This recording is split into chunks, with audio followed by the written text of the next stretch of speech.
Hello and welcome to our PAC Sports Network Summer Special podcast, and we hope that you've been enjoying the summer months and trying to stay cool with it being so hot this summer. But we are getting ready for the upcoming PAC sports season, and in our summer special, we will highlight former and current athletes from the PAC to share what their careers are like now and how their time in the PAC has impacted their athletic careers. Today, we have the pleasure of being joined by not just one, but two tremendous athletes who have deep ties to the PAC. Our first guest is Mason Miller, a former PAC athlete who competed for the Waynesburg Yellow Jackets on the baseball diamond. He went on to have really great success at the Division I level and now plays for the Oakland Athletics in the MLB. So without further ado, let's welcome in our first guest today, Mason Miller. Mason, thank you so much for joining us for our PAC Sports Network podcast special. How's the season been so far for you, and what's it been like being in the majors? I mean, it was a rush for sure, man. Appreciate you having me on. I obviously only made those 4 starts before I've been on the IL, but it's a surreal feeling to be a big leaguer, and every day I try to grind through it with the rehabbing, but to go out there and be doing that at the major league level is definitely something I'm very proud of. Well, how has that rehab process been going for you? I mean, how has it been coming, and just what's it been like from start to finish so far? I mean, it's a grind, man. Anybody that has dealt with any sort of injury or anything like that knows. It doesn't ever happen fast enough, and I'm definitely anxious to get back out there. I hate not being able to be on the field, but I think it's going well. Kind of just grinding it out. Trusting that I'm going to get where I need to be. As they say, slow and steady wins the race. So I think it's great that you're taking the time that you need to get ready and back to the field. But I want to dive into your career. And I know that you're a Pittsburgh native, but you start your career in the PAC at Waynesburg University. Want to hear from you. What led you to becoming a Yellow Jacket and wanting to start your career there? I mean, it was important to me that I was going to be able to play straight out of high school. I'd looked at some other schools, some Division II opportunities, but it kind of just came down to I wanted to be somebody that was going to be on the field my freshman year, and Waynesburg gave me that opportunity. But really, it came down more to what else the school had to offer me, and I was able to pursue a degree that I was very interested in there, as well as be involved with the Brunner program, and that was something I was really proud of. And that honestly was probably more of a factor than baseball whenever I chose Waynesburg. Well, what was that adjustment like for you going from high school to college? Not necessarily playing wise in baseball, but also just school wise and in life in general. I mean, that's the first time you're really out on your own. So, I mean, everybody's had that in some way, shape, or form, whether it was at school or, just moving out. But I enjoy the freedom and I enjoy the structure that baseball and school and everything I was involved with gave me there. I think it was a great springboard. I knew I didn't want to be at a big school. So Waynesburg gave me that small, close-knit kind of environment that I liked. I really enjoyed my time there. Well, it's great to hear. And I know that you obviously finished out on a really high note there, but during your sophomore year, you kind of get an unexpected diagnosis of type 1 diabetes, which I'm sure had a major impact on your life. But I'd love to hear the impact it had on your life, but also what it was like to get adjusted to in athletics. I mean, what was that whole kind of adjustment, if you will, to this new diagnosis like for your life and then also in sports? Yeah, I mean, obviously life came first, and just the quality of day-to-day life was the priority. And I think it was a shock at first more than anything, and then it was kind of just I got to pick up and start doing it. That was the life that I was going to start living from that point on. And honestly, it was really easy for me to not necessarily adjust my lifestyle, but just the fact that I was able to get healthy and, feel better day to day and then start seeing results on the field also was really, really motivating for me. So I think that really helped the process, the adjustment and all that. Then as far as a baseball standpoint, I mean, I was pretty quick to realize that nothing was really going to be taken away from me because of it, outside of, some sugary drink or ice cream or, a lot of candy, stuff like that, which wasn't really stuff I ate anyways. So, it ended up being a pretty easy shift for me. And, baseball was just kind of the afterthought of it. I just had to put myself in a good spot whenever I got out on the field. And, I've always been pretty diligent about the way I care for it. So, I think I was very fortunate that I was diagnosed as late as I was and was able to kind of learn and do research on my own also. Well, it's great that like you said, you caught it at the time that you did, and you were able to do research and learn about it as well. But you come back the next year and you really start to, like you said, put things together. You start to see the pieces falling in place.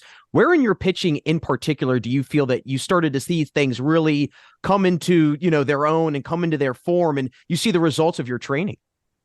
Yeah, I mean, I've been training hard. I've been eating, trying to put on weight. So really, my habits didn't change that much. I just, started seeing those results, and it was super motivating for me. That my hard work was finally starting to pay off. And then, I mean, my velocity ticked up so much that, it was kind of way ahead of what everybody in the conference was used to seeing. And then, obviously, with a velo jump, that sharpens up your off-speed pitches too. So, I was really not making any super big mechanical adjustments, but really just pitching the way I had been, and the stuff just got a lot better. Well, it definitely continued to get a lot better. You go on to the Division I level after that, have a great season at Gardner-Webb, and then you get drafted into the MLB. So talk about a crazy, probably 18, 24-month process that you had. Walk me through a little bit what that pre-draft process was like for you getting ready for the MLB draft, but then also what was that day like when you found out you had been drafted? Sure. Yeah. I mean, after COVID, I think that changed a lot of our lives, especially people that were coming through college at that point, just kind of what it was going to look like post COVID, post graduation, all that. So, I kind of made my decision once ever I transferred to Gardner Webb that I was going after baseball as far as I could take it. I was pretty confident with my degree from Waynesburg that, I could get a job, and I had accepted a job. So I knew that I would be okay in that sense. And then to be able to pursue my master's and obtain that at Gardner Webb was an added bonus too. But really from the day I stepped onto Gardner Webb's campus, that was when I was going all out for baseball. So to have a great year there was what I needed to do, and that was my goal. And then being as old as I was, fifth year is pretty uncommon in the draft. But with COVID, it was kind of a little bit more not so crazy. I guess there were some other older guys, but just not in the range that I was as far as in those first 5 rounds. So I had a pretty good idea I was going to go in those first 5 rounds. So obviously, really anxious for it to happen. Wanted to make it official. Didn't know what it was all going to entail, where I was going to go. So, see my name come across the TV and get that phone call. That was something I felt like I've been working for a while, and it was almost like a relief that it was there. And obviously at that point it's excitement, and then it's back to work. You got a goal after that. Your goal is not to stop after you got drafted. So I was just excited to get out there to our spring spot in Arizona at our complex after the draft and get to know some of the guys in my class, and then also just get back to work, start grinding. What was that reaction like when you saw that your name come across the TV and you got that phone call? I mean, I'm sure it was just pure excitement with you and your friends and your family, right? Yeah, no doubt, man. I mean, it was we got the call beforehand, so we kind of knew it was coming, and so I was almost just anticipating it, waiting for it, and that finally happened. And I was obviously really excited, and my family, fiance, everybody that was there was, equally. They may have been even more excited than I was, because I feel like I kind of prepared myself for it, and I think for them it was, they knew I was pretty good at baseball, but to see my name across the screen and all that, that's kind of when it gets real, So it was an awesome day, something I'll remember for the rest of my life. Yeah, I mean, you said it right there. It's something that you'll remember forever, really. I mean, a very important day and a special day that you got to spend with family, friends, loved ones. I mean, you really got to check a lot of boxes all in one day. But another date that I'm sure that will live forever in your mind is April 19th, 2023. Very exciting day for you, probably because it was your MLB debut. When did you find out that you were going to be making your debut that day? But then also, what was that day like? I mean, walk me through just that whole day leading up to the first pitch you threw. Yeah, so I found out officially on Monday. My debut was on a Wednesday. The AAA team, our affiliate team, was supposed to leave on a road trip that Monday, and pulled me in the office before, had my bag in there, told me like I wasn't going on the trip because I was going to Oakland. So it was really cool. They did it in a great way. I mean, it was early in the morning, so I think a lot of people were still tired. But I was kind of expecting it a little bit, but to hear it for sure, you never want to get too far ahead of yourself. So when it was official, I was excited. All my teammates, gave me some some dab and, congrats, good luck, all that. And then they left. So I was there Monday, all day. And then Tuesday, I flew up to Oakland and I was with the team pregame and everything. I couldn't be in the dugout because I wasn't activated yet, but I was there on Tuesday, and then Wednesday was the day game. So thankfully, it was early in the day, so I got to kind of just wake up, go to the field, and start doing my routine. I don't know what I would have done if it was a night game, so I would have to think about it all day. So I was kind of grateful for that. But yeah, it was that day was way more special and way cooler than the day I was drafted. Not going back in time to the day I was drafted and comparing it, but looking back, that day is definitely something I'm a lot more proud of. Yeah, and I mean, just especially how you got there, and how you found out on the, 2 days before, and like you said, probably a good thing that you got to go early in the day, not having to sit around and wonder and think about what's going to happen and what's not going to happen and all of that other stuff. But it was just your third MLB start that you really catch everybody's attention. A 7-inning no-hitter that you threw, and not only did you throw that, you also pitched in front of your former pitching coach at Waynesburg, Perry Cunningham. He was in attendance for that game. Talk me through that performance. I mean, what was working for you in that outing? And then how much did it mean to you to have him there to watch? Yeah, it was awesome that Perry made the trip.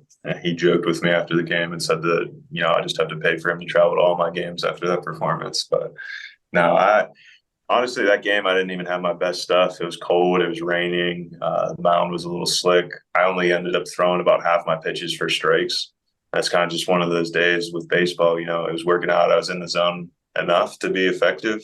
I still had 4 walks, which is a lot more than, I'd like to have. And I ultimately ran my pitch count up, and that was why I had to come out of the game. But yeah, just doing that at the big league level is, definitely eye-opening for me. And I think it was eye-opening for a lot of people also. So I was glad to have that game, especially after the Angels start, my second start, where I struggled a little bit. So I think that was a great introduction for me, going a little deeper in the game and, putting up those zeros was really cool.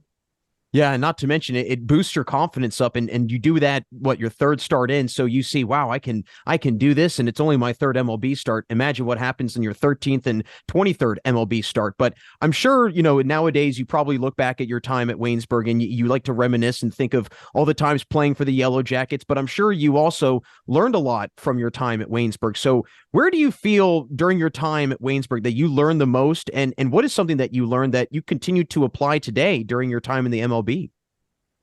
Yeah, man. I mean, it's a crazy part of my life. It definitely shaped me a lot. You don't really realize it when you're going through it. But just, the day-to-day time with friends, being able to hang out with your closest buddies anytime you want. It was a special time that, I think I might have took it for granted when I was there, but I think I enjoyed everything I was really involved with. The baseball team was super close knit, so I really enjoyed that group. I really am proud of the work that we did in the Bonner group. Also, I learned a lot through that, and as tedious as it was sometimes, I think that I learned a lot of valuable lessons through that.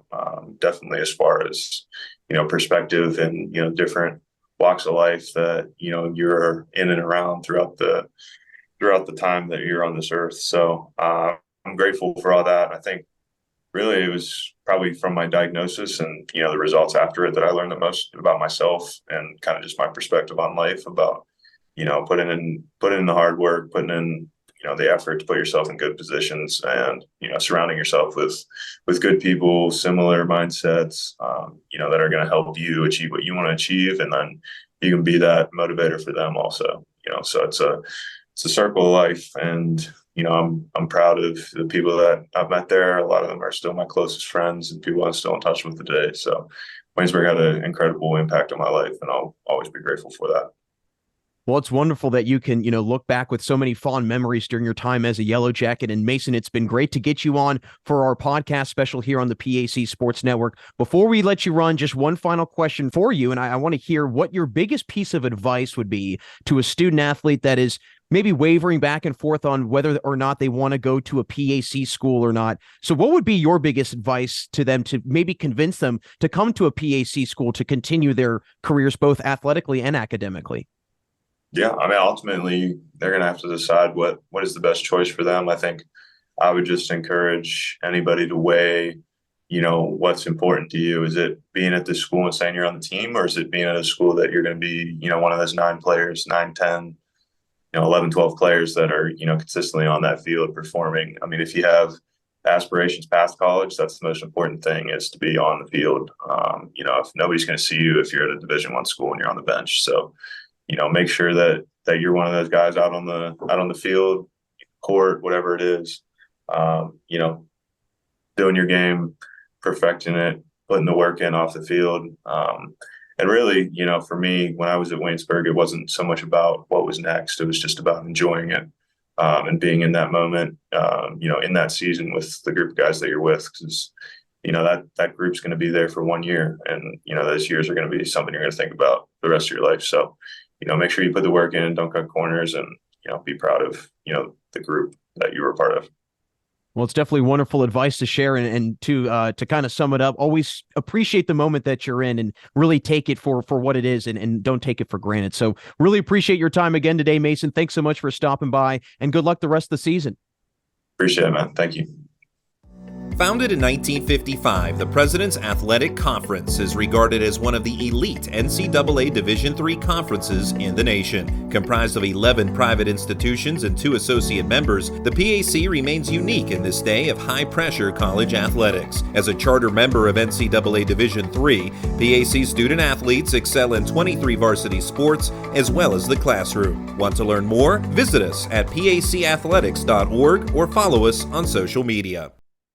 Back here on the PAC Sports Network for our summer special podcast. It was great to have Mason Miller join us to share a little bit about his journey to the major leagues and also about his time at Waynesburg University. But for our second guest, she has been blazing her own trail in both track and field and basketball, as Chatham University's Aurielle Brunner caught the attention of everyone in the PAC and the nation for her performance in the NCAA Nationals this past spring for track and field, as she captured 2 NCAA All-American awards, becoming the first All-American in Chatham University history. So without further ado, let's welcome in Aurielle Brunner. We now welcome in current member of the Chatham University track and field and women's basketball teams, Aurielle Brunner. Aurielle, first off, thank you so much for joining us for our PAC Sports Network podcast special. How's your summer been, and how's it been getting ready for the upcoming school year? It's been busy. I've been working all summer. I have 3 different jobs, so I've been keeping myself busy. Well, that's great. Well, that's really good. And especially, making some money during the summertime, I'm sure that's really, really nice as well. But I want to jump into your career at Chatham. We'll kind of work our way to where you're at today, obviously. I know that you, again, mentioned that you're a track and field athlete and a basketball player, but you came to Chatham initially as a basketball player. So what drew you to Chatham initially, and why did you want to become a Cougar? So Coach Sauer reached out to me a few years ago, however long ago that was, and to play basketball, and he was one of my top options with another school that's not in the PAC. So I was still deciding between those 2. And I decided, he gave me an offer on July 4th, and then after that year of my basketball season, I decided to commit there, and then I became a Cougar. Well, what was the biggest adjustment for you when you first came to Chatham? I know obviously just getting used to college life is just a big adjustment overall, but both school and sports, what were the biggest adjustments for you? So for high school, I did soccer, basketball, and track. So I was always used to balancing sports and school. And then once I got to Chatham, I only had 1 sport, which took up the entire time plus more time. So it was kind of a challenge balancing all that out, but I got used to it, got the hang of it, and yeah. Well, at what point did you decide to get into track and field also? Because I'm sure that's, like you said, you come in thinking I'm playing one sport, and then all of a sudden I'm going to jump back into another one. So after my freshman year of basketball season, I went on spring break. I came back. I had time to relax, and then 3 days before the first track meet at WVU, one of my friends on the team was like, "Hey, you're really fast. You should try it." So I tried it, and on the first meet, I broke 3 school records, and so then I stuck with it and continued to grow from there and made it all the way to the NCAAs this year. Now, did you find it hard to, or do you find it hard to make that transition from basketball season to track and field? I've always been very curious about athletes having to make that sudden change, if you will. Really, I mean, what, maybe a week or two to get ready in between seasons? What's that transition like for you? Honestly, it's not that hard. I like to keep myself busy. Basketball really does keep me in shape too, and then I just go straight to track. It's a lot different, a lot different, but the transition usually takes maybe a week to get it all set, and I'm good to go. Well, I'm really curious about how you balance all your time out because, and I know you mentioned that you were a three-sport athlete in high school, so you probably had a little bit of practice there, but coming to college, a heavy course load, I'm sure having two sports does not make it easy for you. So how do you balance your time and what kind of time management skills have you learned through that? So I usually for basketball we'll have preseason in the morning, so I'll go to bed early at night, go to preseason, come back, take a nap before I have class or anything, go to class, and then I'll do all my homework after class and then go like do back to bed. But in regular season, I'll usually just get all my work done when I can, make sure it's done really early so that way I have time for basketball and time for myself too. Time for yourself is very important. That is something that I think student athletes would love to have a little bit more of. As a former student athlete myself, I would have loved to have some more freedom on my end as well. But I know that obviously this past basketball season was a very exciting one for you. We'll get into track and field as well. But for basketball, you guys make it all the way to the PAC championship. Not the result that you guys probably wanted, but still getting there was pretty cool, I'm sure, and a very exciting run. What did that run kind of tell you and teach yourself and really your entire team about yourselves of what you guys are capable of accomplishing? It was a very, very accomplishing year. We were very proud of ourselves. Obviously, not the outcome we wanted, but we learned from like last year that this year we got to work harder. We got to do what we didn't do and put it all into this season. We have a few people coming in, which could really help, and we have a lot of returners too. So we're all excited for this year and to see what can happen. Now, and you could correct me if I'm wrong here, because I think it was maybe 6 straight road games you guys had, or 7 straight road games. You guys had a really, really long road stretch during the regular season. You guys came out on the winning end of it, if I'm not mistaken. Do Yep. you feel that in some way, shape, or form, that long road stretch had a big part in helping you guys kind of fight through adversity and know what it takes to get to a championship game? I would say so because like you said, at the beginning of the season, we were all away. And so that like helped us to keep pushing for it. Like we were tired. We had school, just the beginning of school. So we were pushing. Midterms were coming up, finals were coming up. We had all that time. So I feel like it really did help in the long run. Yeah, when you have to go in that kind of adverse situation and you're able to come out of it, that I think definitely teaches yourself and everybody on your team what you guys are capable of accomplishing. But we're going to get into the springtime because it was a really exciting one for you, a historic one, really, going to the NCAA championships, and not to mention in multiple events, too. What did that mean for you to represent not only Chatham University during the NCAAs, but also the PAC as a whole?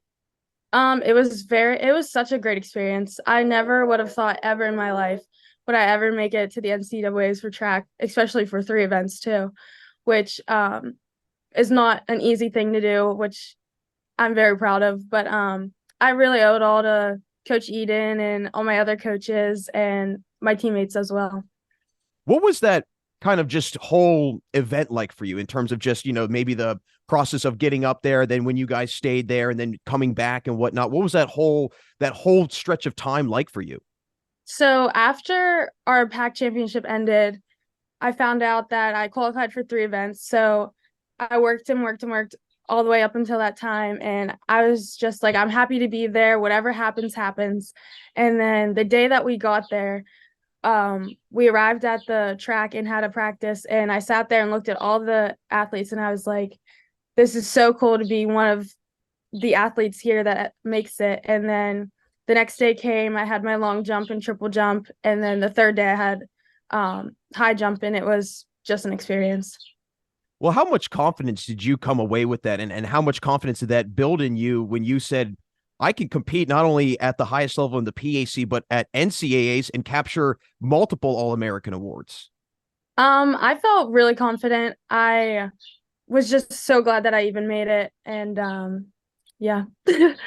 Well, I know that you've set the bar incredibly high for yourself, and I think a lot of athletes probably will wonder how do I pass that level. What do you think it's going to take for you to pass that and continue to keep that going and really continue to keep that standard up? Continue to keep practicing, putting in all the hard work, even when you don't want to. I did have a few injuries during the track season, but I learned to push through them and take time for myself to heal those and then just recover from those. Eden's really good at managing like all the pain and stuff, so she would find other ways for me to still practice without overloading my injuries. How important is that for you with you being a dual sport athlete, knowing your body and understanding of, I need to take a rest, right? I mean, I'm sure you're probably pulling, a couple 2-a-days at times. You're probably going from one practice to the next or one workout to the next. How do you kind of take it upon yourself to say, okay, I've had enough today. I've got to take a rest. Especially for me, it's really hard to take time and rest for myself because I'm always on the go. I always want to be going, but it is important to take time and rest for yourself, especially when you have injuries, because you never know if they're severe or if they're just a little tweaker. You want to be in your top shape whenever the time comes. Well, Aurielle, you've definitely put in a lot of hard work, and it's clearly starting to show and continues to show to this day. We really appreciate you coming by. Before we let you go, one final question. I would love to hear just some advice that you would have or some advice that you would share with an incoming freshman that's maybe wavering back and forth on, should I go to a PAC school? Should I not? What would you tell them and try to convince them to say, hey, you should come to a PAC school. It's a great conference to be a part of. The PAC is a great conference. They truly are. They have a lot of opportunities, whether what sport you play. They do have everything that you could ever need. And the workload between school and sports is always the best. You should always put school first, but the PAC will always be on your back, whatever you need. Well, Aurielle, you've done a wonderful job not only competing, but also doing it in the classroom as well. We really appreciate you stopping by, and have a wonderful rest of your summer, and good luck in all your sports this upcoming year. Thank you. Thanks for having me.